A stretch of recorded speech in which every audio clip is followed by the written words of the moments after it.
Voilà. Bonsoir à tous, bonsoir donc à ceux qui sont derrière leur télévision, leur caméra, qui nous voient de loin, en espérant qu'ils sont très nombreux. Alors ce soir c'est un peu exceptionnel, c'est un conseil d'administration un peu particulier dans la mesure où d'abord tous les administrateurs ne pouvaient pas être là, mais on a souhaité que de toute façon ce soit élargi à un certain nombre de salariés et que cette séquence tout à fait exceptionnelle soit diffusée largement. Donc c'est une première. On m'a dit c'est EPSS TV, donc pourquoi pas. Donc j'imagine que c'est la première, mais il y en aura d'autres. Alors on a l'honneur aujourd'hui de recevoir Jean-Marie Poujol, qui est, enfin, j'imagine que beaucoup le connaissent, qui est à la fois administrateur de Nexem et également président de Unifaf Île-de-France. C'est bien ça? Président, oui, c'est coprésident. Coprésident. C'est paritaire. Hein. Alors oui, bien sûr. Coprésident de Unifaf Île-de-France. Donc nous lui avons posé une question concernant la formation professionnelle qui est en bouleversement à l'heure actuelle. En tout cas, les réformes sont en train d'être mises en place et elles inquiètent parfois, en tout cas elles préoccupent, et il nous importait, avant que tout soit bouclé, pour nous préparer précisément à affronter donc une réalité législative différente, d'être mieux armés. Donc on a demandé à Jean-Marie Poujol de venir nous donner quelques éléments qui nous permettront effectivement de mieux connaître, de mieux nous repérer dans un système qui va effectivement profondément, je crois, changer et peut-être changer des habitudes dans nos centres de formation. Voilà, je n'en dis pas plus, mais je laisse la parole tout de suite à Jean-Marie Poujol pour nous éclairer sur cette question de la formation professionnelle qui se met en place à l'heure actuelle. Merci. Merci, Monsieur le Président. Merci à vous de m'accueillir ce soir pour vous demander de parler de la formation professionnelle. En fait, je vais parler de la loi du 5 septembre, qui est la loi sur la liberté de choisir son avenir professionnel. Pour une fois, d'ailleurs, les mots ont un sens. C'est bien une loi qui ne porte pas que sur la formation professionnelle, mais sur la liberté de choisir son avenir professionnel. Sur la formation professionnelle, en 15 ans, il y a eu déjà 4 lois, les 2 dernières, 2009 et 2014, bon, vous les connaissez.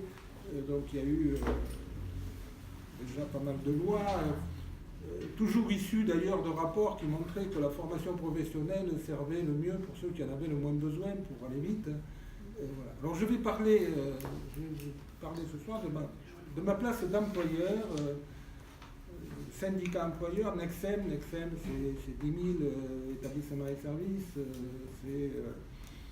c'est 320 000 salariés, mais au-delà de Nexem, c'est le secteur sanitaire, social et médico-social à but non lucratif qui est impacté par cette loi, bien sûr, toutes les branches professionnelles, mais notre secteur, aujourd'hui, c'est 780 000 salariés quand même, c'est 22 000 établissements et services, donc c'est une loi qui aussi va impacter notre secteur.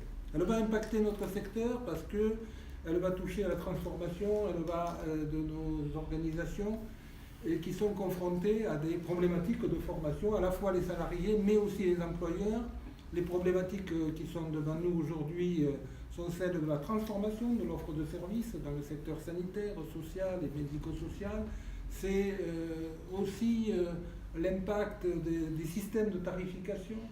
C'est l'impact des regroupements associatifs et des gouvernances associatives. C'est des tendances lourdes, de la digitalisation et de l'accès au numérique, autant de tendances lourdes qui sont à l'œuvre et qui vont nécessiter pour nos organisations, à la fois pour les salariés, une adaptation, mais aussi, bien sûr, pour toutes les organisations que gère notre secteur, et au-delà de notre secteur, on va le voir. Donc cette loi, alors liberté de choisir, on pourrait philosopher sur la liberté de choisir. Bon, cette loi, elle a un double impact, il me semble, et elle est quand même importante parce qu'elle casse les codes anciens et elle restructure. C'est une loi de structuration aussi de notre secteur. J'essaierai de vous le dire et de le démontrer parce que on ne peut pas dire c'est une loi d'aménagement de la formation professionnelle. C'est pas de ça qu'il s'agit. C'est vraiment une loi systémique qui restructure notre secteur et qui pense les choses autrement. C'est aussi la volonté du gouvernement d'aller à marche forcée, on le verra. Et puis la marche forcée, elle est aujourd'hui sur le calendrier de la mise en œuvre de la loi. C'est vraiment très rapide, on va le voir, avec deux aspects. À la fois pour permettre aux salariés, et notamment les salariés les plus en difficulté, qui ont peu de qualifications, de se former, les demandeurs d'emploi. L'enjeu du gouvernement aujourd'hui, et ça nous a été dit chez le Premier ministre, chez le Président, chez Mme Pénicaud, c'est ils jouent leur quinquennat sur la réussite de l'emploi et la formation professionnelle de ceux qui sont le plus éloignés de l'emploi. C'est là que ça va se jouer et toute la loi est centrée là-dessus, au détriment d'autres enjeux qui nous impactent aussi, on va le voir quand même. Ça, c'est donc permettre à chaque citoyen, qu'il soit demandeur d'emploi, qu'il soit salarié, etc., de choisir son avenir professionnel. Ça, c'est d'un côté. D'un autre côté, aux employeurs, responsabilisation donc des employeurs aussi sur, en disant au fond, les employeurs, vous avez une double obligation. C'est d'adapter vos collaborateurs à l'emploi et aux transformations de vos organisations. Et ça, c'est une obligation légale, l'adaptation à l'emploi. Et vous avez une deuxième obligation, c'est de sécuriser les parcours professionnels des salariés qui sont sous votre responsabilité. Alors pour ça, les employeurs, vous débrouillez. Pour ce qui est de la première partie et de financer, bon, là, vous allez payer. Alors, c'est la contribution légale de 1%, 0,55 pour les moins de 10 salariés, mais prenons 1%. Donc, et ça va être ciblé sur la qualification, sur l'augmentation des compétences. Pour ce qui est des employeurs, eh bien, les employeurs, ils prennent les moyens sur leur budget, sur leur disposition, qu'elles soient conventionnelles, on va le voir, que ce soit des accords d'entreprise, des accords de branche, pour organiser l'adaptation à l'emploi et la formation, c'est-à-dire le développement. Ce n'est pas une loi sur la formation, c'est une loi sur le développement des compétences. Et donc on parlera bien de développement, plan de développement de compétences. Là aussi les mots, voilà, comme dit Michel Serres, présomption de compétences. On fait une présomption de compétences, que les gens ont des compétences, il faut les développer. Hein, et avec des gens qui sont capables. C'est la notion aussi qu'on retrouve chez Amartya Sen sur la capacité, c'est-à-dire l'homme capable, c'est-à-dire ça parie sur cette capacité de développer les compétences de chacun, visant à des parcours professionnels qui visent vers des qualifications, évidemment, mais pas que, et puis d'un autre côté, l'adaptation aux transformations des équipes de collaborateurs sur le terrain pour faire face aux transformations dont je parlais tout de suite. Si je prends par exemple la digitalisation, on est en train d'ailleurs à l'UNIFAB de faire une étude sur l'impact du numérique sur les cœurs de métier, pas sur les services supports, on le connaît, sur les cœurs de métier, sur le boulot d'éducateurs spécialisés, d'infirmières, d'assistants sociaux, etc. Donc, d'AVS, donc, quel est l'impact de la digitalisation? Parce que là, ça va très vite. Donc, on voit bien que là, il va y avoir des transformations de métiers. Donc, il faut bien comprendre que cette loi, c'est un double objectif, hein, qui est responsabilisation des salariés. Les salariés se débrouillent. Enfin, là, je caricature parce que je n'ai pas beaucoup de temps. Ils se débrouillent. Alors pour ça, pour se débrouiller, ils ont une caisse à outils, ils ont le conseil en évolution professionnelle gratuit qu'ils peuvent aller chercher chez Pôle emploi, chez Mission locale, Cap emploi pour les travailleurs handicapés, et puis des opérateurs qui seront là pour les aider dans le conseil en évolution professionnelle. Ils se débrouillent aussi puisqu'ils ont un CPF, un compte personnel de formation, géré par la Caisse des dépôts, qui va être monétarisé. C'est-à-dire à hauteur, alors 5 000 euros au bout de 10 ans, 8 000 euros pour ceux qui ont bas niveau de qualification. Bon, avec 5 000 euros, sur les coûts pédagogiques, pour former peut-être un soudeur, hein, mais pour former un éducateur spécialisé, une assistante sociale ou une infirmière, ça va pas tout à fait le faire. Il va bien falloir qu'il y ait des abondements. Cela dit, l'idée de la loi, c'est de dire, bon, tout ça va être monétarisé, et donc je suis le citoyen Balandar, je cherche une formation de moniteur éducateur, donc j'ai une application sur mon téléphone, j'ai des sous, puisque qui sont récupérés par l'URSSAF, qui vont aller à la Caisse des dépôts et consignations, j'ai un compte, donc j'ai mes 5 000 euros, si j'ai bossé pendant 10 ans, et donc je vais faire ça, je vais dire, bon, alors, moniteur éducateur, alors je suis géolocalisé, donc moniteur éducateur, alors je vais taper ça, et ça va me donner l'ensemble des établissements qui, en Ile-de-France, font la formation de moniteur éducateur.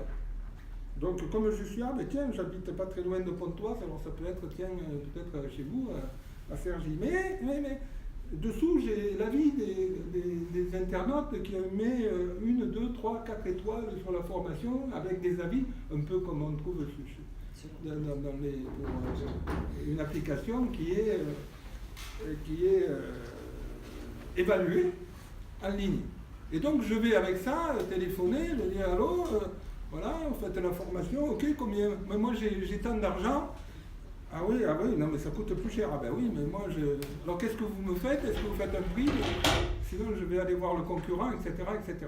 Je vais aussi, si je travaille, aller voir mon employeur qui va me dire est-ce que ça m'intéresse? Et donc là, il y aura une discussion paritaire, un dialogue social individuel pour voir avec mon employeur s'il peut mettre au pot, qu'on appelle un abondement sur mon processus de formation. Il peut le faire ou pas le faire d'ailleurs.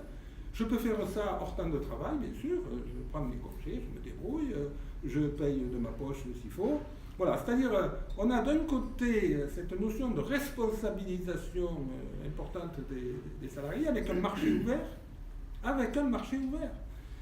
Et donc, vous, centre de formation, vous allez avoir des citoyens qui vont vous interpeller en disant voilà, cette formation, est-ce que vous me la vendez combien? Voilà. Alors après, il y a tous les aménagements de durée de formation, etc., etc. Bien. Alors du côté employeur, bien sûr, l'employeur, ce qui coûte cher pour l'employeur que nous sommes, pour les employeurs, c'est pas les coûts pédagogiques, ils coûtent, mais c'est surtout la gestion des absences. Donc on va aussi avoir cette possibilité que nous offre la loi de gérer un peu mieux nos absences, c'est-à-dire sur l'apprentissage et la formation en situation de travail notamment. Donc là, il y a un développement très attendu par les employeurs, tous les employeurs, sur comment, en situation de travail, je peux développer mes compétences, voire acquérir des modules pour pouvoir ensuite les faire valider dans le cadre d'une validation des acquis et de l'expérience, BAE, tout ou partie de formation évidemment. Il y a aussi, bien sûr, et on le voit de plus en plus, et la concurrence va être là, les MOOC, c'est-à-dire la formation à distance, FOAD, qui vont offrir des possibilités pour toute ou partie. Enfin bon, on voit bien sur des cours d'anglais aujourd'hui, on peut se former à l'anglais entre midi et 2, ou à 2h du matin, on s'inscrit, on prend son cours à l'heure que l'on veut. Voilà. On est bien dans cette libéralisation, je dirais, des systèmes de formation avec des gens qui sont quand même informés et avertis. Je ne suis pas certain que pour ceux qui sont très éloignés de l'emploi et qui sont en difficulté sociale, et il y en a beaucoup, on les connaît, on travaille avec eux, ce soit forcément facile. Vous voyez l'hypothèse que là, ils auront besoin d'être accompagnés. Alors, et du côté employeur, donc il y a cette possibilité, à la fois, moi je dis en tant qu'employeur, je paye 1% de ma masse salariale brute pour qualifier, bon, ce 1%, je vais le verser à l'URSSAF, qui va le redistribuer à un organisme qui s'appelle France Compétences, qui va un grand chaudron, l'URSSAF, France Compétences qui est managée au niveau interprofessionnel et aussi par l'État et les régions, mais c'est l'État qui a la main quand même. C'est l'État qui a la main. Ce qu'il faut bien comprendre dans cette loi, c'est que l'État reprend la main, globalement quand même, sur les dispositifs de formation. Et à partir de ça, en fonction des projets que vont faire les entreprises, notre secteur, eh bien, il y aura des reversements. Je pense que ça va ruisseler, enfin on va voir, de là jusqu'aux entreprises. Évidemment, alors, deuxième objectif de cette loi, c'est de développer l'alternance, c'est-à-dire les contrats d'apprentissage et les contrats de professionnalisation. Alors de ce point de vue, là, il y a le paquet mis sur la simplification, semble-t-il, des contrats d'apprentissage où on va être payé au contrat. C'est-à-dire que je prends un apprenti dans mon association, je viens voir et je vais demander à France Compétences de financer l'OPCO pour qu'il finance mon apprentissage. Ce n'est pas des cohortes là qu'on va. Donc c'est aussi, ça va impacter tout ce qui est des dispositifs des centres de formation d'apprentis aujourd'hui. Et notre secteur s'est investi sur l'apprentissage. Mais là aussi, le mécano est complètement démonté pour en remonter un autre. Et bon, alors, je ne vais pas dans les détails pour une raison bien simple, que à ce jour, on attend une cinquantaine de décrets qui ne sont pas encore sortis. Et que donc, on a la loi, on a des grandes orientations de la loi, mais il y a tous les décrets. On sait bien que le diable se cache quelquefois dans ces décrets. On a des projets de décrets aujourd'hui, mais donc je ne peux pas aller tout à fait dans les détails. Alors pour gérer tout ça, il y avait avant des OPCA, des organismes paritaires collecteurs agréés. Dans notre secteur, c'était UNIFAF et Uniformation, le secteur d'économie sociale et solidaire, pour aller vite. Il y a eu un rapport où on a été auditionné, moi aussi, Marc Bargorski, qui a dit on passe des OPCA aux OPCO, c'est-à-dire aux opérateurs de compétences. Vous voyez que la notion de compétence, on ne parle plus de formation, on ne parle plus de qualification, on parle bien de compétences. Opérateurs de compétences, bien, et qui vont avoir des missions qui seront moins de gérer de l'argent, ce qui est le cas des OPCA, mais qui seront des missions autour du conseil aux salariés, de l'accompagnement de la gestion prévisionnelle des emplois et des compétences sur les territoires, sur les petites et moyennes entreprises, les moins de 50 salariés, et sur l'alternance, bien sûr, et la professionnalisation. Et aussi sur la question des observatoires. Donc, l'État a dit, bon, on était passé, il y avait 100 OPCA, on était passé déjà dans la première loi de 100 à 20. Là, on passe de 20 à 11. Donc, 20 à 11, alors, nous, on avait plaidé au départ, dans notre branche, pour avoir un grand OPCA de filière de l'économie sociale et solidaire qui réunissent, grosso modo, ce qui est aujourd'hui UNIFAF, Uniformation. Ce n'est pas cette entrée qui a été prise, c'est une entrée métier. Donc, c'est la cohérence des métiers. Et donc, on est OPCA santé médico-sociale. Et puis, un autre OPCA qui est cohésion sociale. Alors, là aussi, il y a de la perméabilité entre les deux, évidemment. Pour ce qui est de notre secteur, Nexen notamment, on a fait le choix d'aller à l'OPCA santé médico-sociale. Santé au sens de l'OMS, c'est-à-dire pas santé sanitaire pure et dure. La santé, c'est-à-dire le bien-être des personnes, avec la définition de la santé au sein de l'OMS. Et ça, on y tient beaucoup pour ne pas se tromper aussi sur les mots. Et donc, c'est un OPCO qui va être mis en place et que nous sommes en train de négocier. Alors là, le timing et l'État, on va voir s'ils desserrent un peu le calendrier, mais ils n'ont pas l'air de vouloir. Alors, on peut critiquer tout ce qui se passe au gouvernement, mais ils font ce qu'ils ont dit, et ils le font dans les délais qu'ils ont dit, a priori. Et ils ne sont pas décidés à ralentir le rythme. Donc, Voilà. Ça veut dire que 5 septembre, la loi, 31 décembre, il faut qu'on ait des accords constitutifs paritaires, signés paritairement, des OPCO, dans le cadre des filières qui ont été définies, et notamment filière métier, cohérence métier. Donc pour nous, c'est santé médico-sociale. Voilà. 1er janvier, tous les OPCA, UNIFAF, Uniformation, Acte Alliance, etc., deviennent OPCO du 1er janvier au 31 mars. Au 1er avril, c'est les OPCO, disparition des OPCA, c'est les OPCO qui reprennent la main, et voilà, tout ça va se faire. Voilà le calendrier. Donc aujourd'hui, on est en négociation, auquel je participe avec la branche, effectivement, avec des organisations syndicales de salariés, et on a réuni autour de ces questions de santé médico-sociale, bien sûr, la FEAP, Nexem avec la Croix-Rouge, Unicancer, c'est-à-dire notre, mais aussi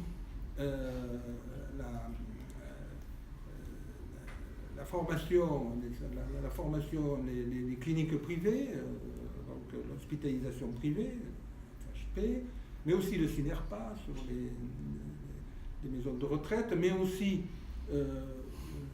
la branche présence, puisque c'est des branches. Présence, c'est la médecine du travail, c'est toutes les associations de la médecine du travail, mais aussi veulent nous rejoindre les pharmaciens d'officine.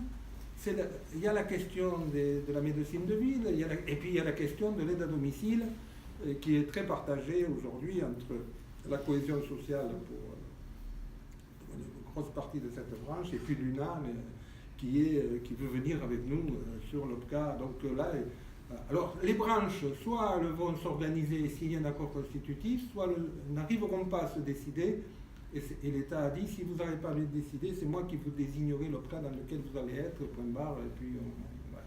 Donc c'est ce qu'on est en train de constituer aujourd'hui. Première négociation qui a eu lieu d'ailleurs hier. Vendredi, on y retourne, on a des séances de négociation. Finalement, les syndicats salariés sont plutôt favorables à arriver, il me semble, enfin, c'est pas fini, ils souhaitent quand même qu'il y ait un accord constitutif paritaire et signé. Parce que si on n'y arrive pas, ça donne raison à l'État qui dit tout ça, le paritarisme, ça ne fonctionne pas, donc autant que je décide tout seul. Et c'est ce qui va se passer d'ailleurs. Donc on a tout intérêt à réussir ensemble ce dialogue social. Et ce dialogue social, il faut aussi le réussir dans chaque organisation, dans chaque entreprise. Puisque les lois Macron, notamment les ordonnances Macron, le bloc 3, responsabilisent aussi les employeurs qui peuvent aussi, dans chaque, au-delà des accords de branche, des accords conventionnels, passer. Donc vous voyez que cette loi s'inscrit dans un aspect très structurant. Alors quels sont les impacts positifs? Alors les impacts positifs, c'est qu'on va pouvoir avoir une vraie politique, il me semble, à terme, hein, c'est pas fait, de certification. Aujourd'hui, notre secteur, à part les moniteurs d'atelier des actes, on a mis 3 ans pour avoir ce qu'on appelle un CQP, un certificat de qualification professionnelle. Là, on rame. Bon. Et là, on va être incité à faire des certifications qui seront des bouts de modules certifiants dans lesquels les centres de formation montrent toute leur place, puisqu'ils pourront, je dirais, proposer des blocs qui s'inscriront dans un parcours de qualification, au-delà des certifications, vers des métiers. Donc là, on a une politique de certification à mettre en place. Là, on a des marges de progrès très sérieux. D'autres branches l'ont fait. Il va falloir qu'on se bouge là-dessus. Autre secteur sur lequel il faut se bouger, c'est sur l'alternance et l'apprentissage. Sur l'apprentissage, on ne dépense pas tout l'argent d'ailleurs que l'on met à l'apprentissage. Et là, il y a un problème de non-financement, puisqu'on a le reste à charge qui est aussi les salaires des apprentis, et s'ils sont dans l'effectif, et donc il faut qu'on trouve des solutions, mais on est volontaire et partisan. Partisan de l'apprentissage, on a créé il y a plus de 20 ans avec quelques employeurs, ça s'appelle Bussy au début, le CFA, la DAPS en Ile-de-France. Bon, ça a bougé, mais oui, il faut jouer la carte de l'apprentissage, mais l'ouvrir à tous les métiers possibles, pas simplement à quelques métiers, c'est ouvrir les portes et les fenêtres et ouvrir les vannes de ce point de vue. Qualification. Alors, par contre, on va avoir des impacts, il me semble, négatifs de cette loi. C'est notamment sur la disparition du congé individuel formation. Il n'y a plus de CIF. Le CIF, c'était à l'initiative du salarié, etc. Et le CIF est remplacé par ce qu'on appelle le CPF de transition.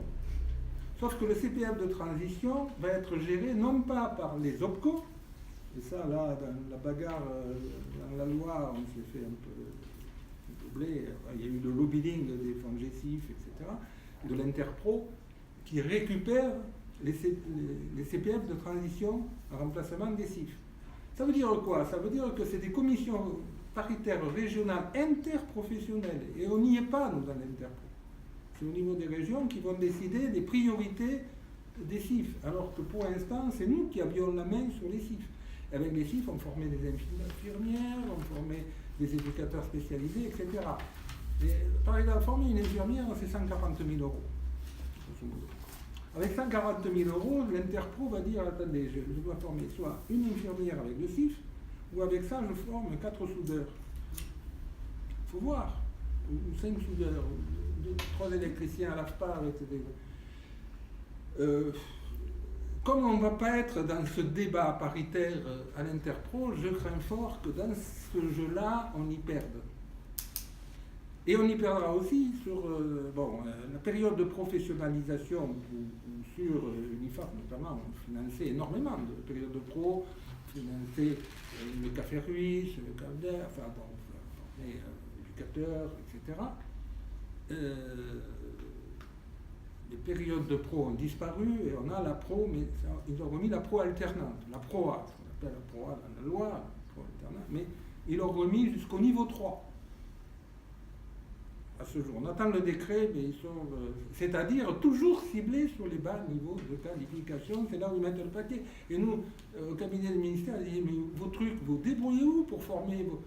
Nous, on a des jeunes, on a des adultes qui n'ont pas de qualification, met le paquet là-dessus au détriment du reste. Ça, c'est très clair et c'est assumé. C'est assumé. Ça veut dire que demain, pour former un Café Ruisse, un CAFDES, et même un éducateur spécialisé, puisque ça passait de niveau 2, c'est pas avec la période de pro qu'on pourra le faire. Donc là, on va avoir un impact sur les formations et les politiques de formation telles qu'on les connaissait, et avec un impact sur les centres de formation, forcément. Donc il va falloir s'organiser. Alors par ailleurs,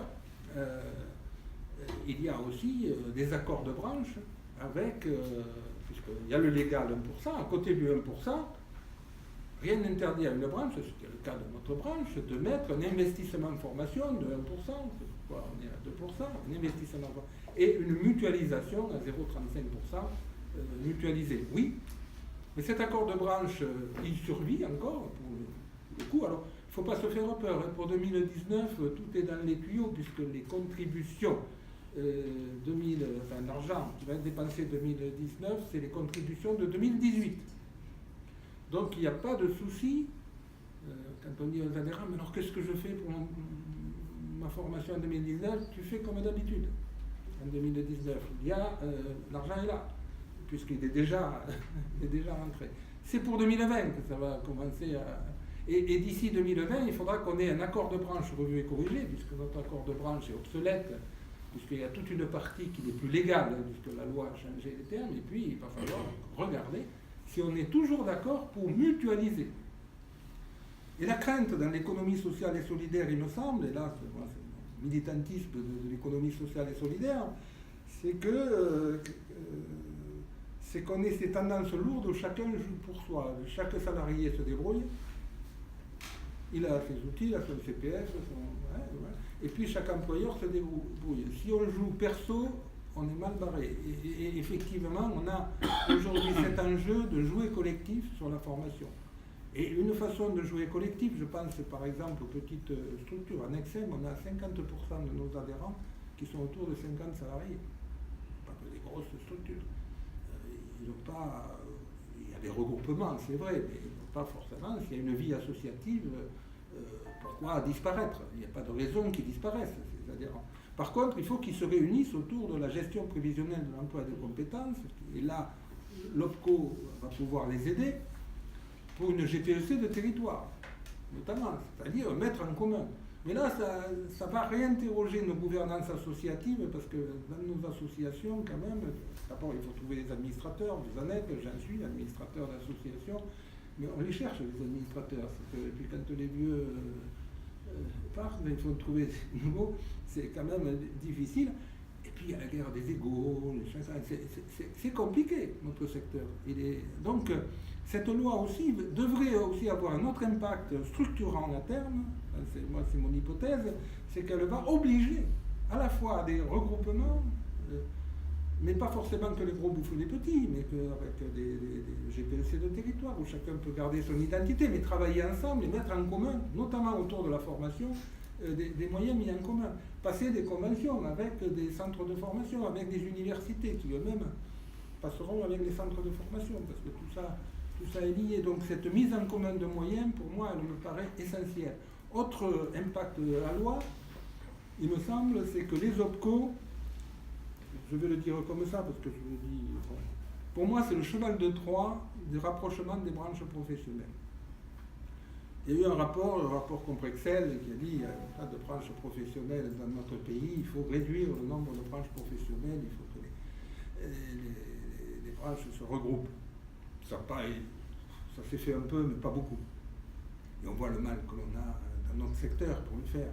Ben, les OPCO, ça va forcer certainement les branches professionnelles à travailler ensemble. Un autre impact aussi, et là, moi je trouve que ça c'est pas mal aussi finalement. Alors, critiquer, enfin, il y a des aspects négatifs, mais les aspects positifs de la loi aussi, c'est de faire bosser le lucratif avec le non lucratif. Si on veut défendre nos valeurs du secteur associatif, de l'économie sociale ou solidaire, il ne faut pas qu'on reste dans nos camps retranchés dans l'entre-soi. Il faut qu'on aille avec le secteur lucratif et qu'on aille défendre nos valeurs avec les autres, avec l'entreprise classique, avec le secteur lucratif. De toute façon, si on n'y va pas, ils vont venir nous chercher. Je veux dire que soit on le fait, soit de toute façon, l'entrisme et les marchés sont captifs. Sur la formation professionnelle, les marchés ils sont ouverts, ils vont être d'autant plus ouverts. La concurrence va être libre, et même au niveau européen, et avec les BRICS, les employeurs vont pouvoir gérer aussi leur formation à l'interne et la formation en situation de travail, donc tout ça va bouger. Alors, ce que je vous dis, ça ne va pas se faire en claquant des doigts en quelques mois, hein. Mais le mouvement est parti. Et moi je pense que cette loi elle est structurante parce que, quoi qu'il se passe après le quinquennat, une nouvelle majorité, c'est un système à cliquer. Ils ne vont pas revenir en arrière sur le fond. Il y aura des aménagements comme toujours, mais le système va être installé et il n'y aura pas de retour en arrière. Voilà ce que je voulais vous dire grosso modo sur cette loi et son implication. Et ça veut dire qu'il faut qu'on ne soit pas passif par rapport à ça. Et que les centres de formation, notamment, que je trouve un peu frileux, je vous le dis comme je le pense, il faut qu'il y ait une aphorisme, il faut que les centres de formation de notre secteur se bougent. Parce que si ça ne se bouge pas, ça se bougera autour. Et que historiquement, il y a des liens très forts entre les centres de formation de notre secteur, votre centre de formation et notre secteur. Il faut que, comment on a de la valeur ajoutée ensemble sur comment on passe des contrats, comment on développe, comment on réinterroge l'ingénierie de la formation. L'ingénierie de la formation. Formation à distance, mais pas que. Formation en situation de travail. Il y a aussi de l'ingénierie à mettre en œuvre sur l'alternance, voilà. Donc il y a des chantiers très, très passionnants d'ailleurs, il me semble, qui sont. Et comment aussi on fait des modules pour renouer avec la promotion sociale et l'éducation populaire, c'est-à-dire prendre des jeunes, on l'a fait avec les emplois aidés, t'allais expliquer, bon, ils sont supprimés. Dans notre secteur, on a mis 40 millions d'euros de formation et de qualification sur les emplois aidés. On n'a pas utilisé les jeunes, on les a accueillis, mais on les a aussi formés ou remis à niveau. Donc, c'est aussi, il faut qu'on puisse participer à notre... Donc, il me semble qu'un centre de formation qui développerait des modules de mise à niveau, de passerelles vers des formations et avec un système d'escalier pour arriver vers des formations, c'est pas du tout rien, quoi, la formation. Et pouvoir permettre à des jeunes, ou des moins jeunes, ou des demandeurs d'emploi qui veulent rentrer dans notre secteur, de se former dans un processus qualifiant à terme, voilà, et en améliorant les compétences. Voilà ce que je voulais vous dire dans le temps qui m'est imparti, mais s'il y a des choses, s'il y a des questions, si vous avez des questions, je suis prêt bien sûr à y répondre. Mais je voulais vous donner mon sentiment, en sachant que je n'ai pas toutes les réponses, puisqu'il y a des décrets qui sont à venir, il y a des règles du jeu encore à regarder, et puis je parle de ma place, mais je n'ai pas vocation à représenter tous les employeurs, et encore moins le paritarisme. J'étais il y a 2 heures avec Annie Léculé, on était à UNIFAF Île-de-France, elle m'a dit tiens, je vais vous regarder, bon, donc elle me regarde peut-être, elle a raison, et tant mieux, mais on bosse bien. Bon, chacun défend, c'est normal. Et moi je crois qu'en effet, le paritarisme, ça a du sens. Et que le dialogue social à tous les niveaux, individuels et collectifs, ça a du sens. Et il faut sinon, la barbarie n'est pas loin, quoi. Je veux dire, si chacun joue perso, si chacun joue sa vie et se fout de l'autre, c'est pas comme ça qu'on va avancer dans ce pays. Voilà. Vous avez terminé en disant il faut bouger. Alors moi j'ai compris, il faut bouger collectivement, il faut peser quelque part, mais en fait vous terminez en disant, j'ai compris, il faut surtout innover. Oui. Alors c'est les deux ou c'est surtout innover? Il va falloir innover. On n'est pas dans du changement, comme dirait l'école de Palo Alto, de niveau 1. On n'est pas dans un changement qui consiste de faire plus ou moins de la même chose. On est aujourd'hui, compte tenu des contraintes de la loi, dans un changement qui nous invite à faire autre chose, autrement. Et c'est ça qui est compliqué d'ailleurs. Et innover ensemble, oui, il y a de l'innovation de l'ingénierie, je l'ai dit, de l'innovation pédagogique, dans les formations.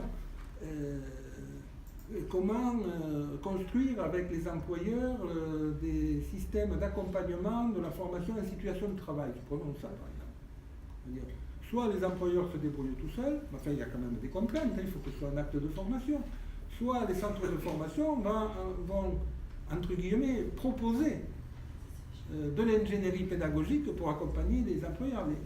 Les gros, ils auront peut-être les moyens, parce qu'ils ont des structures, des services, etc. Mais n'oublions pas toutes les formations, tous les employeurs qui ont moins de 50 ou moins de 200 salariés, je dirais, et qui n'ont pas les... Donc là, il y a un gros travail à faire d'accompagnement pour accompagner les employeurs dans leur responsabilité d'amélioration des plans de développement de compétences. Donc il me semble, en utilisant aussi des outils de la digitalisation, de l'informatique évidemment. Voilà. Enfin, je pense que là, voilà. Et puis en lien avec, je propose aussi la recherche, l'université. Voilà. Je crois qu'en effet, il faut innover, quoi. Enfin, et puis il y a tout au moins regarder des innovations, parce qu'il y en a sur le terrain, certainement vous en faites. Donc c'est aussi comment la valoriser et la mettre en avant. Oui, je voudrais que tu reviennes sur un point qui me paraît important, qui est la question du financement. Oui. Bon, moi j'ai fait toute ma carrière professionnelle dans l'ancien monde. Alors j'ai le sentiment que c'est le détricotage total, hein, la marchandisation, l'affaiblissement du paritarisme. Je ne vais pas développer. Mais comme je suis administrateur d'une école qui est obligée d'avancer dans le nouveau monde, donc je vais raisonner de ce point de vue-là. Chiche, sauf que quand on est dans la branche du bâtiment, de la métallurgie, des services automobiles ou d'autres branches avec lesquelles j'ai bossé en tant que consultant sur les questions de formation, ces branches ont la capacité à mobiliser de l'argent. Bien sûr. Prenons l'exemple des services automobiles. Elles ont fait en sorte, la branche a fait en sorte que les prestations que nous payons chez le réparateur auto permettent un investissement sacrément important dans la formation, dans le développement des compétences, les certificats de qualification professionnelle, l'apprentissage, etc., etc. Là, la branche son financement, il est essentiellement public. Oui. Et quand on connaît les budgets des établissements, qu'est-ce qu'il y aura comme possibilité financière pour la branche, pour les employeurs et pour la branche en tant que branche, au-delà de la contribution légale qui, elle, est préemptée pour les demandeurs d'emploi et les salariés éloignés de l'emploi, qu'est-ce qui reste comme possibilité? Je suis extrêmement interrogatif. En d'autres termes, on asphyxie le secteur. Je crois pas. Je crois pas. Alors, démontre-moi le contraire. Je crois pas parce qu'aujourd'hui, on a un accord de branche de 2%. C'est-à-dire 1% légal, mais là il est toujours, sauf pour les moins de 10 salariés, très bien. Ça c'est maintenu. Après, il y a une répartition, il y a un décret qui doit savoir comment ce 1% se décline, ça part à l'URSSAF. Ensuite, il y a les accords de branche, la contribution qu'on appelle conventionnelle. Ouais. Aujourd'hui, notre accord de branche, c'est 0,35% mutualisé au premier euro, et 0,65%, c'est-à-dire 1% toujours. Donc on est à 2% déjà. 1 plus 1. Voilà, 1 plus 1. Bien. Nous, ce qu'on propose dans notre branche, c'est de maintenir ça. Alors, et on se rend compte de quoi? De deux choses. C'est que d'une part, la moyenne des contributions, puisqu'au-delà du conventionnel, il y a aussi des contributions volontaires. Si on prend par exemple Unicancer, ils sont à 2,45%, déjà, facial. Bon. Aujourd'hui, c'est la contribution moyenne à l'OPCA UNIFAF, c'est 2,16%, au-delà de 2. Au-delà de 2. Et alors, si on fait le calcul de ce que tous les employeurs que nous sommes investissons en termes de formation, il y a ce qu'on verse à l'OPCA, mais il y a aussi tout le reste. Je fais le pari que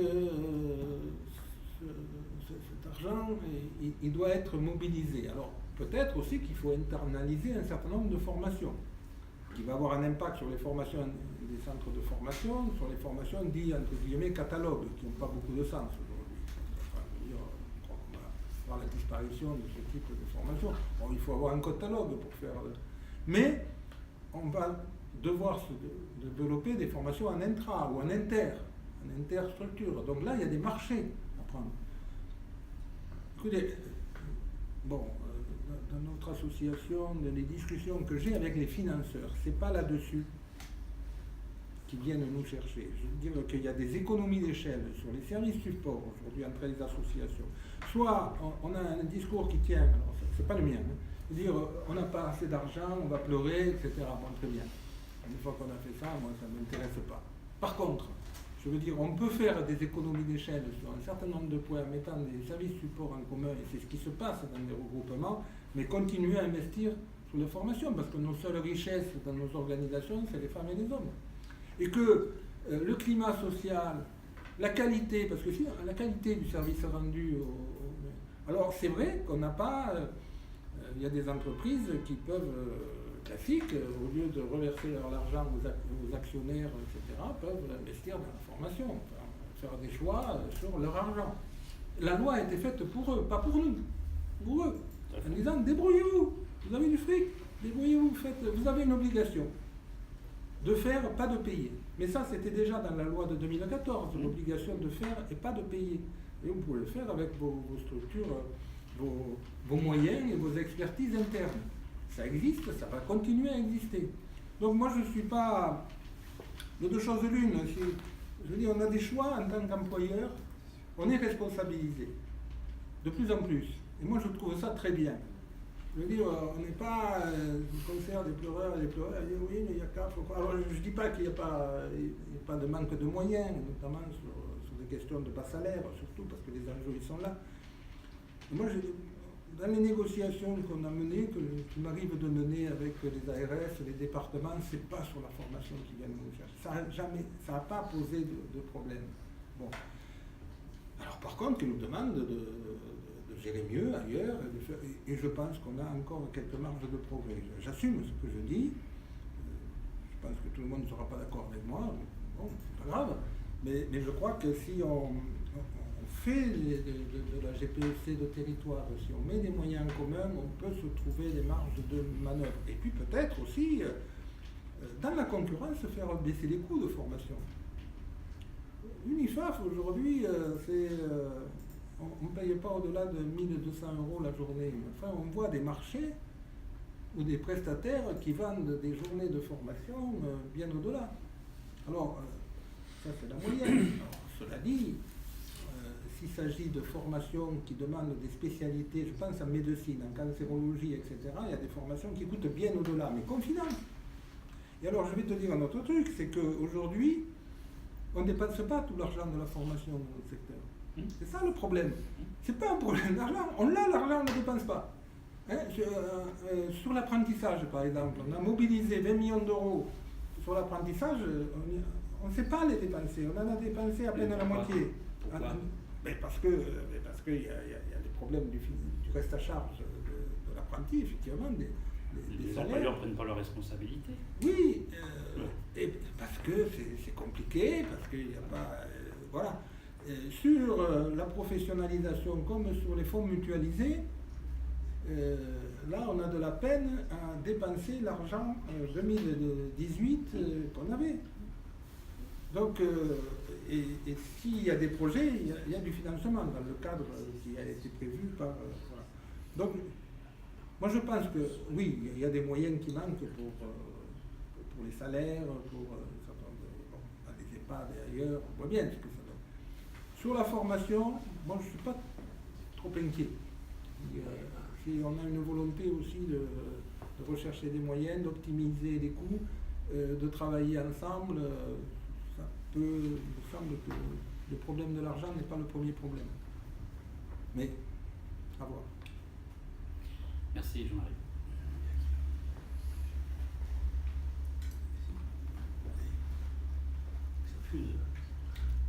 Au niveau du financement de l'OPCA par la durée de l'OPCO, sur le 1% avec l'assiette de tout le secteur, il capte combien? Ah, mais il capte rien. Non, c'est reversé par l'URSSAF. Oui. Sur la base de projet. Ça va. Mais actuellement, par exemple, l'URSSAF actuellement, on gère au nom de l'État, enfin, le 1%. Effectivement, plus les parts conventionnelles. Ça, c'est la situation actuelle. Des OPCA. Demain, les OPCO ne géreront plus ça. On va financer, c'est l'URSSAF en 2021, le temps qui s'organise, va récupérer le 1% et même les parts conventionnelles d'ailleurs, il va tout récupérer. Il va verser à France Compétences et France Compétences va répartir.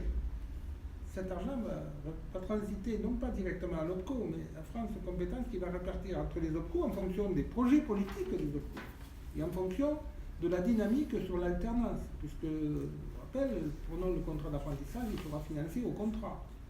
Aujourd'hui, on finance les CFA sur une cohorte d'apprentis. Là, c'est plus le cas. Hein. On change de modèle. Bon, ils vont financer les demandeurs d'emploi.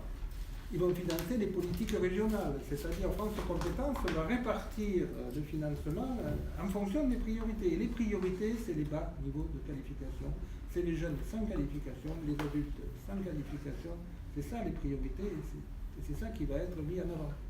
Donc, les missions de l'OPCO de demain, ce n'est pas du tout les missions de l'OPCA d'aujourd'hui. Les missions de l'OPCO de demain, ça sera de participer à la GPEC, de participer à une politique de certification, et là on a du boulot. C'est l'observatoire, c'est d'autres organisés en proximité, ce qui est le cas pour l'UNIFAF aujourd'hui, dans toutes les régions, c'est-à-dire d'avoir un conseil aux salariés, un conseil aux adhérents, le plus précis possible. Bien sûr, ils géreront le plan pour les moins de 50 salariés, sur les TPE, PME, il y a une partie qui sera gérée, mais ils ne gèrent plus le CIF, par exemple. Le congé individuel de formation, c'est terminé. Bon. Donc, effectivement, les métiers de l'OPCO ne seront pas les métiers de l'OPCA aujourd'hui. L'argent et plus d'ingénierie. Beaucoup plus d'ingénierie, beaucoup plus de soutien, beaucoup plus de contrôle de qualité, formation, etc. etc. C'est ça l'émission de définir avec les CPNE, c'est-à-dire les commissions nationales paritaires de l'emploi et de la formation, et ainsi qui définiront un peu les priorités en fonction des besoins. Et d'où là on n'est pas trop mal placé avec l'observatoire que nous avons, mais qui pourra être un observatoire. Je veux dire que si l'OPCO là qu'on est en train de constituer va au bout, c'est 2 millions de salariés. Quand même, 2 millions de salariés, donc on a une puissance de feu, je dirais, qui est d'une autre nature, mais aussi qui combinera les exigences du thermalisme, de la médecine du travail,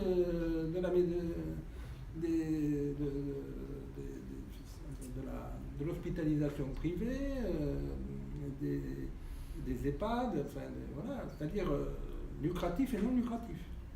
Et c'est ça aussi. La deuxième révolution, c'est qu'on ne rentre plus entre soi. On est avec le secteur marchand. Et je pense que ça aussi, ça va faire bouger les lignes, même chez nous. Donc, alors, qu'est-ce que ça va donner comme ça? Moi, je ne suis pas de cristal, mais je veux dire, forcément, on parle d'autre chose, et on va parler autrement. On va pas rester entre soi. Est-ce que vous pouvez nous éclairer sur le rôle que va jouer la VAE dans tous ces dispositifs? Mais la VAE... Quand vous avez évoqué le rapprochement du lucratif avec le non lucratif, l'aide à domicile, dès que la VAE s'est ouverte, ils seraient à l'intérieur. Et est-ce que ce serait un levier demain pour concevoir des formations? J'espère que la validation des acquis qui est là depuis très longtemps, qui fonctionne très mal dans notre pays, bien qu'on ait un soutien de branche à la VAE, dire ouvrir toutes les formations qui sont accessibles quasiment à la VAE, et effectivement ça permet de reconnaître les compétences, les expériences de vie en situation de travail ou hors situation de travail. Donc moi là aussi on voit bien que la validation des acquis, c'est aussi par rapport psychologiquement par rapport aux gens, c'est qu'on reconnaît leurs acquisitions, de leur vie, de leur expérience professionnelle, évidemment.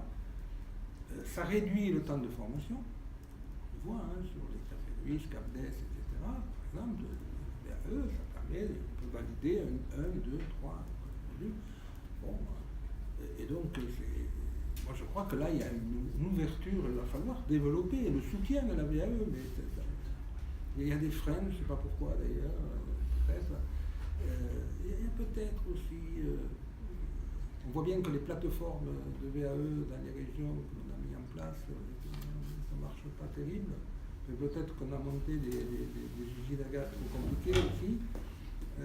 Voilà, mais ça veut dire aussi que sur la VAE, il va falloir que les centres de formation jouent ce jeu-là pour proposer des blocs et des modules qui puissent s'intégrer dans un dispositif qu'on peut acquérir avec la VAE, avec la formation en situation de travail, avec des formations à distance, c'est-à-dire c'est une combinaison de ces outils qui doivent permettre de développer l'emploi, de la formation, la qualification. Alors, je me suis un petit peu documentée sur la FEST. La FEST, l'action de formation en situation de travail. Oui. Est-ce que vous pouvez nous en dire un petit peu plus? Je ne suis pas un spécialiste de ça. Ouais. Donc, aujourd'hui, il va falloir avoir un peu les décrets qui vont... alors, c'est pas faire n'importe quoi. Ah non. On est bien d'accord. Il faut bien que ce soit identifié, que ce soit contrôlé. Alors, là aussi, s'il y a un dialogue social local, il y aura des instances représentatives. C'est pas parce que l'employeur filera quelqu'un à côté de vous pour vous aider, qui décrétera que vous êtes formé. Non, ça ne va pas se passer comme ça. Il faut des référentiels de compétences. Et c'est pourquoi je pense que les centres de formation ont une ingénierie à vendre, là, un accompagnement. Soit ils considèrent que ça c'est le truc des employeurs, on n'y met pas les pieds parce qu'ils nous piquent notre marché, pour faire vite. Ou soit, non, on y va, et au contraire, on aide les employeurs à structurer. Parce que si je suis une petite association de 50 salariés, comment je vais faire ça? Pourquoi mes collaborateurs n'auraient pas le droit, puisque c'est la liberté de choisir, mais c'est aussi l'équité. Parce que j'ai pas... Alors, ça, on peut être aidé là pour monter les systèmes, pour garantir les référentiels, l'accompagnement, le tutorat, etc. Donc je pense que là, il y a tout un chantier à ouvrir et qui doit être bien maîtrisé pour pas qu'on... C'est pas n'importe quoi, hein. C'est vraiment des choses qui peuvent être décrites. Alors on attend un certain nombre d'écueils, il y a des expériences d'ailleurs, l'UNIFAF, il y a des expérimentations hein, déjà là-dessus, qui sont déjà bien en haut. Dans le prolongement de ce que tu viens de dire, tu dis, là il y a un axe de développement peut-être pour les centres de formation en termes d'ingénierie, d'accompagnement des employeurs, notamment les petites structures, pour monter des dispositifs s'inscrivant dans ce nouveau cadre législatif. Ça suppose quand même qu'il y ait une possibilité pour l'organisme de formation de faire financer sa prestation. Or, cette prestation d'ingénierie, quelque part, elle va venir en concurrence avec la mission de l'OPCO qui est du même ordre. Donc, est-ce que, je veux dire, un organisme de formation ne va pas aller faire ça gratuitement? C'est pas des. Non. Hein, bon. On est plus que jamais dans une logique de marché, donc il faut qu'il y ait la prestation, il y a rémunération de la prestation. Donc là, comme il va falloir réguler le truc, il va falloir l'organiser pour le rendre possible. Ouais. Oui. Parce qu'on sait que jusqu'à présent, c'était déjà quelque chose qui était pas clair. Oui, il y a des soutiens, la politique RH pour les moins de 200, donc on a pris des initiatives déjà à l'OPCA. Voilà. Mais, et l'OPCA sous-traite aussi. Oui. Cherche des il va falloir clarifier ça, parce que sinon... L'OPCA ne fait pas tout. L'OPCA cherche et trouve des opérateurs qui font le job. Et donc ça, l'OPCO pourra faire la même chose, il me semble, aussi. Mais je veux dire, il va falloir que vous ayez des centres de formation, vous ayez une politique commerciale encore plus... encore plus, comment je dirais, agressive. Oui, incisive, oui. Si, incisive, parce qu'il y a une concurrence qui va s'exacerber, et donc il va falloir que vous alliez vendre vos projets de formation, et en les vendant, vendre aussi aux personnes qui vont l'acheter comment ils vont pouvoir vous payer. C'est-à-dire qu'il faut à la fois vendre, dire voilà, je vous vends cette formation, et je vous explique comment vous allez pouvoir me payer en fonction des différents dispositifs, parce que vous aurez de l'expertise là-dessus. Alors bien sûr, l'OPCO peut le faire, mais vous aussi, faites-le. Parce que... oui, parce que c'est des mécanos assez compliqués à monter. Oui, bien sûr. Mais ça suppose que soit clarifiée une question qui, moi, m'agace terriblement depuis un certain nombre d'années, c'est qu'on dit les organismes de formation, c'est des opérateurs. Donc ils font, compte tenu qu'ils sont opérateurs, ils n'ont plus à être impliqués en amont, dans la conception, dans l'ingénierie. On voit bien aujourd'hui les conseils régionaux, un certain nombre de branches, n'associent plus comme partenaires les organismes de formation dans la conception, dans le montage des dispositifs, parce que ce sont des opérateurs. Donc, si ce ne sont que des opérateurs, je veux dire, si on va dans le sens de ce que tu dis, et j'entends, et moi je m'y retrouve, il faut reconnaître que l'organisme de formation n'est pas qu'un opérateur faisant de la formation, il est un opérateur d'ingénierie, de conseil. Alors, je distinguerai deux choses. C'est la qualification diplômante. Sur la qualification diplômante, il y a les organismes paritaires nationaux, il y a les référentiels de diplôme, qui ont été revus et corrigés, ça va continuer. Et là, en effet, a priori, les organismes de formation qui sont agréés pour ce que fait le conseil régional, mais ça va lui échapper. Qui fait des appels à projets, puis avec la DGCS regarde si les diplômes que vous proposez ou les référentiels sont conformes. Ils peuvent faire des contrôles d'ailleurs de conformité. Ça, c'est sur la question du diplôme, puisque c'est l'État qui délivre les diplômes. Sur les diplômes de notre secteur, les autres diplômes, c'est l'État qui a la responsabilité de garantir que le diplôme est fait dans de bonnes conditions. Mais là, je parle de compétences. On n'est pas sur du diplômant. Ça peut participer à une partie du diplômant. Sous les diplômes, oui, vous avez à vous conformer à des référentiels, à des process qui sont définis. Voilà. Par contre, sur tout ce qui est du développement de compétences, et c'est tout l'esprit. La loi ne parle pas du diplôme très peu, sur la qualification. Elle parle de développement des compétences individuelles et collectives. Et là, tout est possible. Et prenons un exemple très concret, Jean-Marie. Le développement de certification que tu as évoqué, qui va être un enjeu fort pour les OPCO, de certification susceptible de pouvoir être démarche vers une qualification diplômante, par exemple. Comment est-ce que l'OPCO va faire ce travail de conception? Est-ce que, par exemple, il va dire, il y a un savoir-faire dans les organismes de formation, je les associe à la construction de ces briques de certification? Ou est-ce qu'il va dire, c'est des opérateurs, donc ils sont là pour faire, mais on va faire appel à des prestataires externes au champ, qui ont, tu vois, enfin, là ça va être l'épreuve de vérité. Alors, j'ai suivi, ça fait débat, hein, j'ai suivi notamment à la CPNE et à l'UNIFAF la formation des moniteurs d'atelier, qui est le premier CQP, je dirais, qu'on a fait, on a eu 3 ans pour le faire. Ça s'est fait comment? Ça s'est fait d'une initiative où on a obligé l'UNIFAF, et j'étais à la main, sans râler, hein, de dire à une aphoris et à l'AFPA, vous allez bosser ensemble. C'est-à-dire faire rencontrer 2 cultures qui ne se rencontraient pas. Mais alors, ça n'a pas été un fleuve tranquille, ça, je reconnais. Ouais, mais on a dit, niet, vous allez bosser ensemble sur... Et c'est eux qui ont construit aussi les référentiels ensemble. Oui, c'est vrai. Mais sur les maîtresses de maison, sur les surveillants de nuit, qui peuvent être des CQP.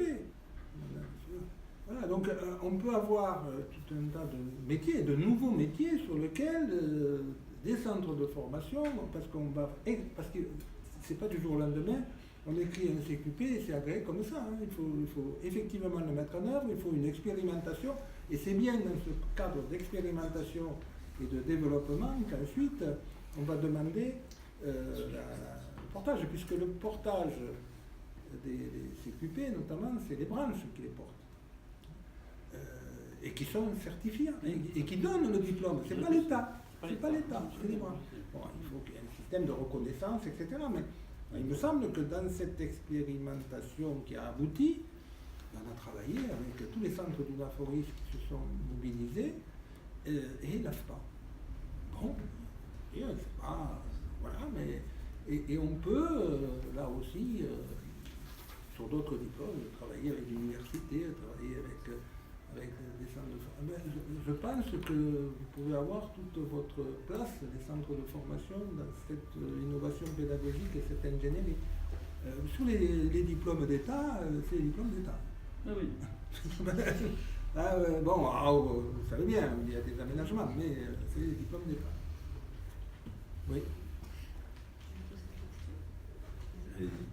Juste, vous avez dit que vous aviez été à l'initiative de l'émergence et de la création du premier CFA, la Oui, NAPS. en Ile-de-France. Est-ce que, au regard de tout ce que vous constatez actuellement et entendez, vous pouvez nous en dire un peu plus sur ce que vous imaginez de l'évolution, justement, de la structuration de l'apprentissage, où on défait tout pour refaire peut-être... Il me semble que l'apprentissage, d'abord, je me souviens, il y a 20 ans, quand on a créé la DAF en Ile-de-France, avec Parmentier à l'époque, et quelques employeurs, on était 2 ou 3. Je me souviens des discours que j'avais entendus des employeurs, notamment. L'apprenti, c'était le gars qui balayait au fond de la cour, quoi, grosso modo. Comment faire venir? Parce que vous allez délivrer des diplômes d'éducateurs spécialisés par l'apprentissage, ils auront la même valeur? Mais oui.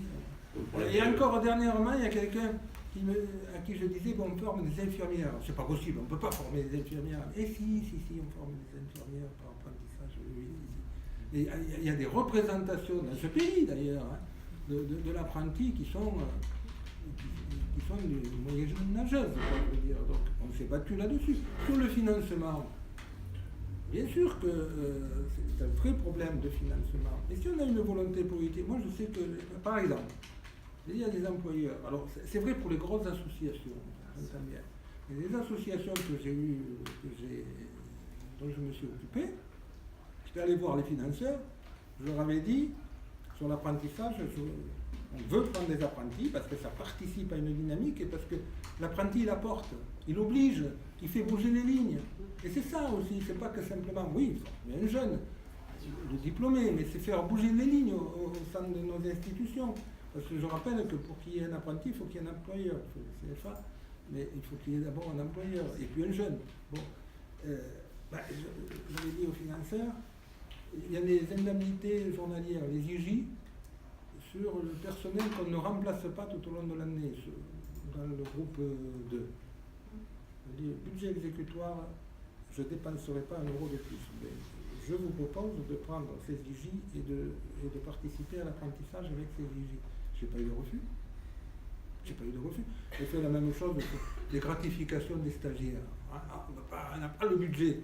Parce que dans ce pays, dès qu'il y a un truc, il faut toujours rajouter une gratification des stagiaires. On peut aussi. Alors, je sais que ce que je dis, ça peut ne pas plaire. Mais que toujours plus, ça ne va pas marcher. Ça ne peut pas marcher. Par contre, je pense qu'on a à regarder ensemble comment on peut trouver des solutions pour développer la formation des jeunes, puis former un apprenti, c'est former aussi un maître d'apprentissage. Oui. Un maître d'apprentissage, ça peut être une brique dans la formation VAE d'un café russe, par exemple. Formation de cadre. Parce que maintenant, dans les cafés russe, on a aussi des coordinateurs. Donc, je veux dire que voilà, c'est gagnant-gagnant tout ça. Mais il faut une volonté politique, d'abord politique. Ensuite, le mécano-technique, il n'est pas simple. Et s'il n'y a pas de volonté politique ou s'il y a de la résistance là-dessus, on n'avancera pas, quoi. Et il ne faut pas attendre des solutions de l'extérieur. C'est nous, dans nos secteurs et dans notre branche, qui trouverons les solutions. Et il faut qu'on les imagine. Ce n'est pas l'État ou je ne sais plus quel ministère qui viendra nous dire comment il faut faire. Ça ne marche pas comme ça. Voilà, donc c'est aussi... c'est pourquoi c'est bien que je m'adresse à un conseil d'administration, parce que c'est l'acte politique. Après, le mécano derrière, oui, il est compliqué. Et bon, il sera compliqué d'ailleurs. Mais s'il y a des actes politiques de travail en commun, de coopération, peut-être que ça peut avancer. Moi, je vois les choses comme ça en tant qu'administrateur. Je parle d'administrateur à administrateur. J'avais une question concernant les missions, les nouvelles missions qui vont être confiées aux OPCO, qui va être aussi d'assurer la qualité des formations qui vont être proposées. Donc, les procédures de certification qui sont annoncées pour les organismes de formation. J'imagine qu'on n'a pas encore des éléments, mais est-ce que vous pouvez nous dire un petit peu... Aujourd'hui, on ne sait pas trop. Ouais, parce on passe d'un référencement Datadog. Il y a le Datadog, mais le Datadog, c'est quoi? Pour remplir votre truc, oui. Voilà. Là, on passe à une procédure de certification, c'est autre chose. Ouais. Sur le contrôle qualité, on voit bien qu'aujourd'hui, les OPCA aujourd'hui, OPCO de demain, parce que ce qu'il faut bien comprendre, c'est que les OPCA devenant OPCO, prenons Uniform, Uniformation, les autres, en termes de bon, il y aura des dégâts collatéraux. On ne passe pas de 20 à 11. Mais prenons l'Uniform. Il y aura mais le changement, ça va être sur les métiers. Aujourd'hui, on a Uniform, sur les 360 personnes qui travaillent, des gens qui gèrent des dossiers financiers. Il y aura beaucoup moins ou pas de dossiers. Tous les gens qui sont sur le CIF, par exemple. Terminé. Il n'y a plus, le 1er janvier, il n'y a plus terminé. Là, on vient cet après-midi de boucler la campagne, définitivement la campagne de CIF de 2018. C'est terminé, il n'y a plus rien. Bon, donc, ces gens-là qui géraient tous ces dossiers, il va falloir qu'ils fassent du conseil. Donc, il y a des changements, là, pour le coup, il y a de la formation. Et, oui, et sur le contrôle qualité, oui, on décrète les missions, mais la mise en œuvre de ces missions, on n'y est pas. Aujourd'hui, on n'y est pas. Donc il va falloir l'organiser. Et ça va prendre un certain temps. Il me semble. D'autant plus qu'on n'a pas le référentiel, on n'a pas les normes encore qui ont été retenues comme étant... Sur ce qu'on définit comme un acte de formation, si, quand même. puis Oui, ça sur va se l'action. préciser par décret, parce qu'en fait, Ouais.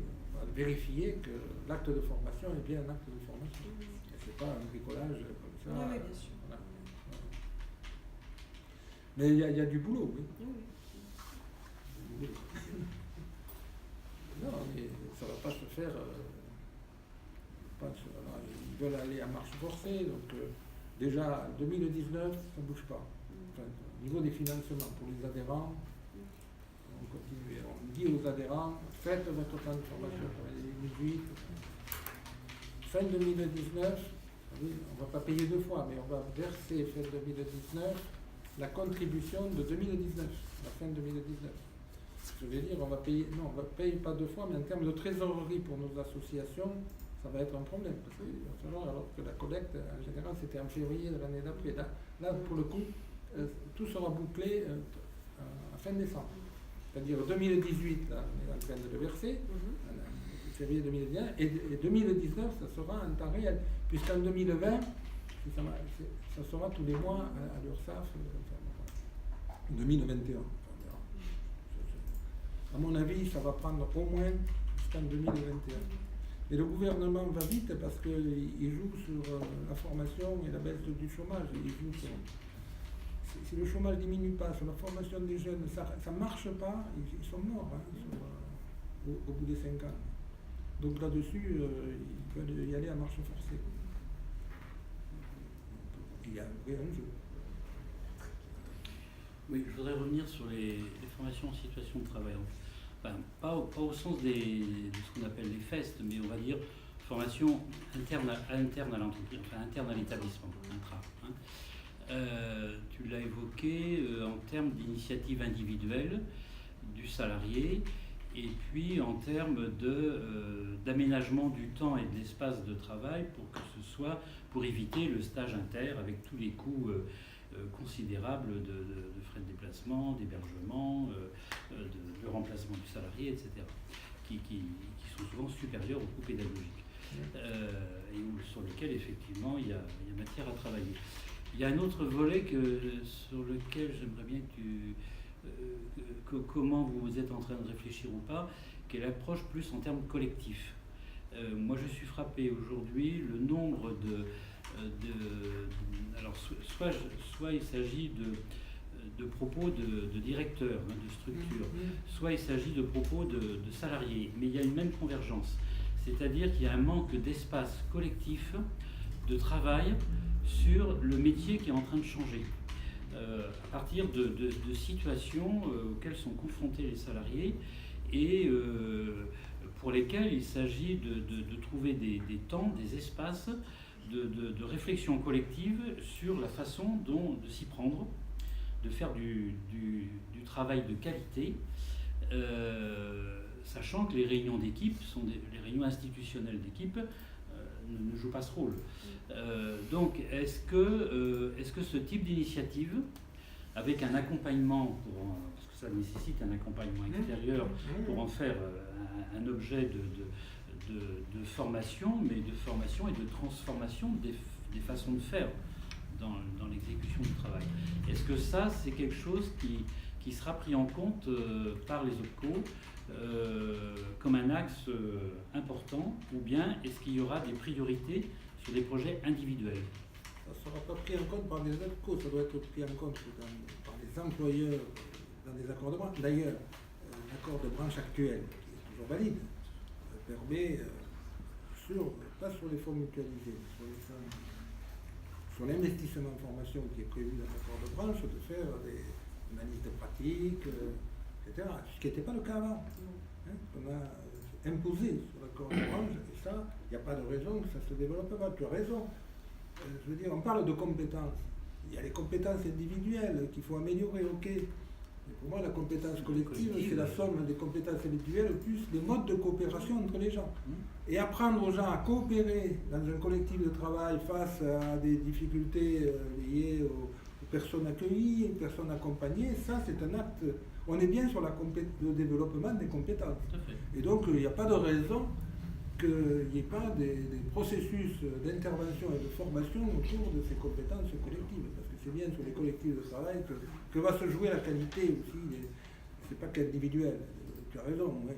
Mais là c'est pareil, il faut qu'on fasse preuve d'initiative. Et puis, je parle de la GPEC de territoire, mais c'est en plusieurs associations, on peut réunir des professionnels sur un territoire, parce que bon, on n'est pas très mobile, mais autour d'un territoire, sur le médico-social, sur la protection de l'enfance, etc., pour qu'ils travaillent ensemble sur ces processus-là. Il y a un autre enjeu, à mon avis, c'est la formation des cadres et des cadres intermédiaires. Dans le dialogue social, dans le management des équipes, là on a un gros défi quand on sait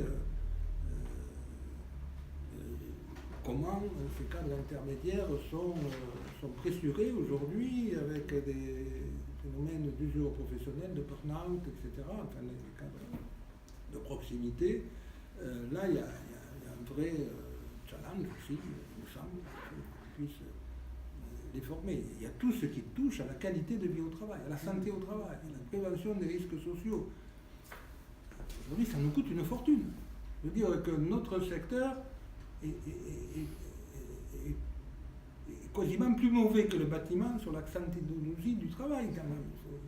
Je veux dire, sur les licenciements pour inaptitude, etc. Donc, on a un gros travail à faire et un gros investissement. Et là, allez-y, l'ingénierie, là, il faut y aller.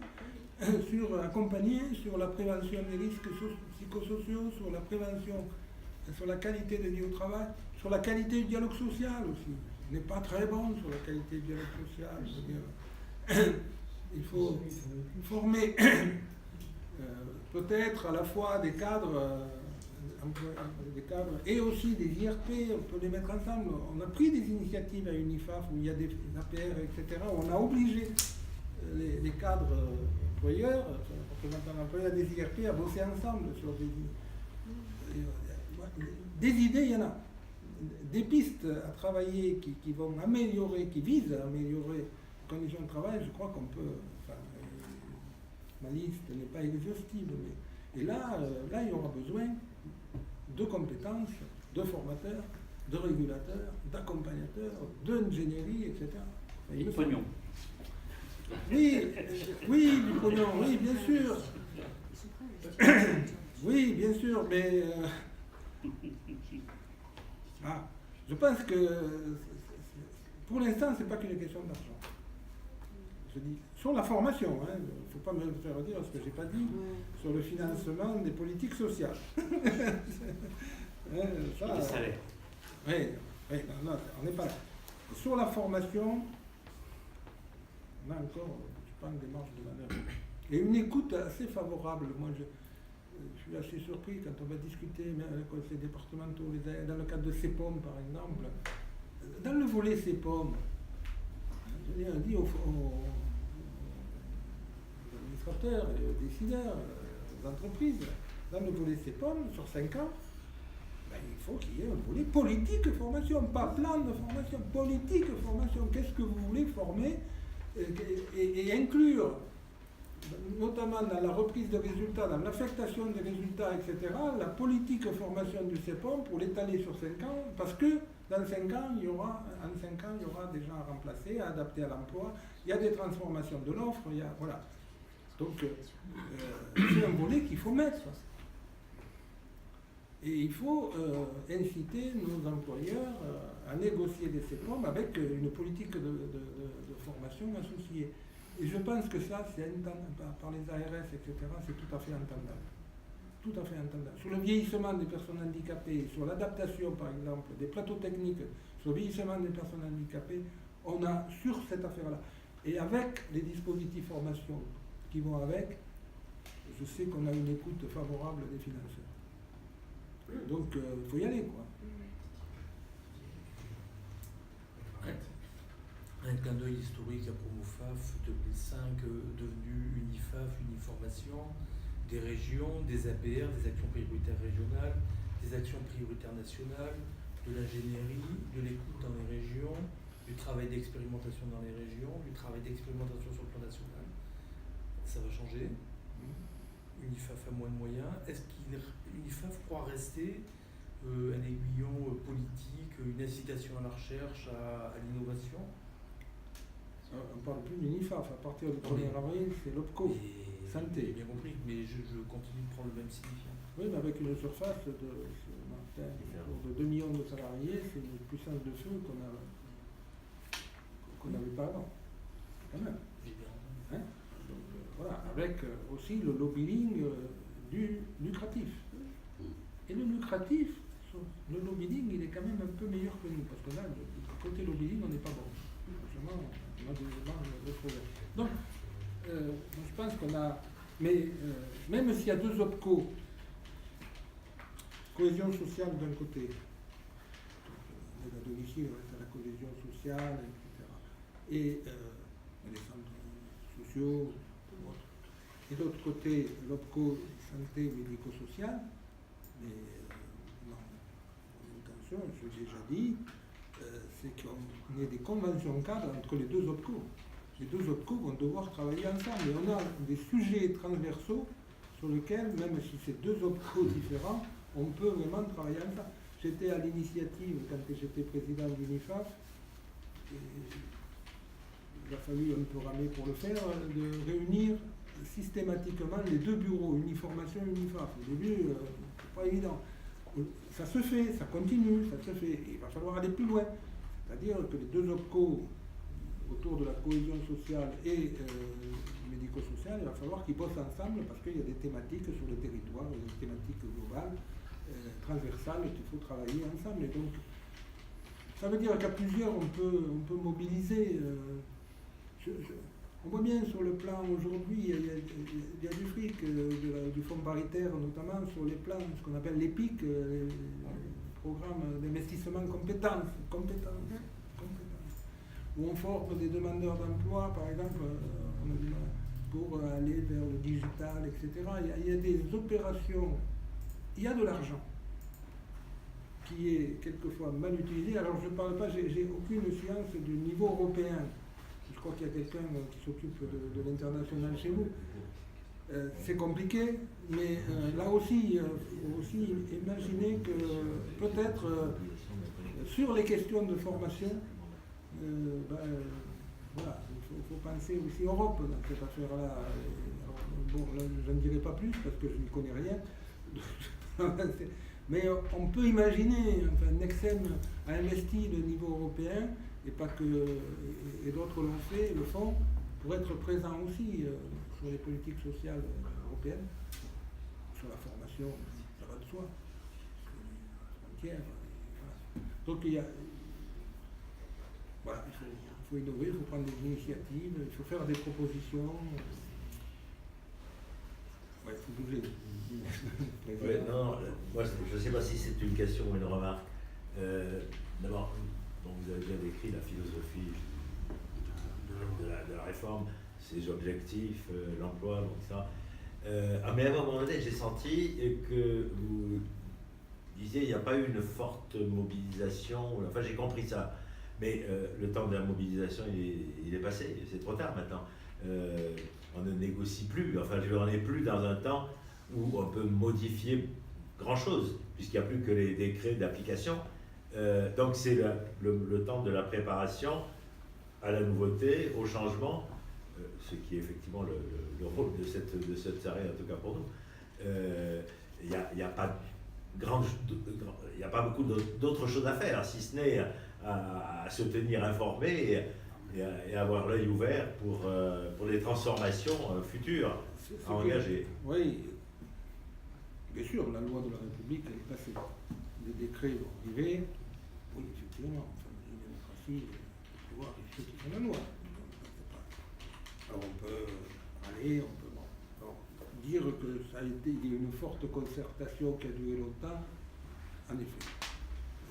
Mais on sait que ce gouvernement a la volonté d'avoir des réformes structurelles à marche forcée. Bon, on peut être d'accord, pas d'accord, discuter. Je ne rentrerai pas dans ce débat, mais c'est une réalité. Bien. Ensuite, cette loi, j'ai essayé de le montrer, il me semble, peut-être pas été clair sur elle amène des menaces et des opportunités. Mais il y a des opportunités. Il va falloir s'en saisir des opportunités. Il n'y a pas que des menaces.